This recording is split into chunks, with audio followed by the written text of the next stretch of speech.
কাঁচা কলার মোচার বড়ার তরকারি। যার জন্য লাগবে মোচাগুলিকে এইভাবে করে কুচি কুচি করে কাটবেন, তারপর পেস্ট করে তাতে নুন, হলুদ, একটু সুজি, একটু জিরের গুঁড়া, একটু সুজি দিয়ে একটু বেসন দিবেন। বেসনটা একটু লাগবে, বাইন্ড হবে তো ব্যাপারটা।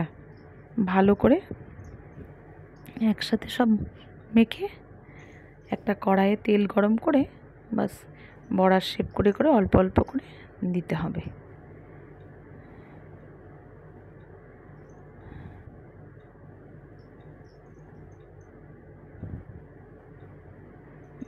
আস্তে আস্তে এইভাবে করে লাল লাল করে ভাজুন। ভাজা হয়ে গেলে কড়াইয়ে একটু জিরে আর তেজপাতা ফোড়ন দিয়ে তাতে অল্প এরকমভাবে করে কাটা আলু দিয়ে তাতে হলুদ নুন দিয়ে একটু ভাজা ভাজা করুন। আর মশলার জন্য লাগবে জিরে, হলুদ, লবণ, আদা, শুকনো লঙ্কা, কাঁচা লঙ্কা একসঙ্গে একবারে ওই যখন আপনি ভাজবেন আলুটা একসঙ্গে মশলাটা দিয়ে দিতে পারেন। বাস এইভাবে যখন ভাজা ভাজা হয়ে যাবে আপনি জল দিয়ে দিন। ব্যাপারটা একটু বেশ ঝোলঝোলা হবে, বুঝলেন? ঝোলটা একটু অনেকটাই থাকবে, কারিটা আর কি একটু পাতলা পাতলা টাইপের হবে, ভালো লাগে। সবসময় তো মাখা মাখা জিনিস ভালো লাগে না।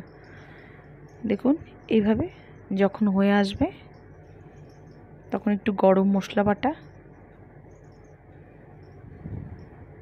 আর একটু ঘি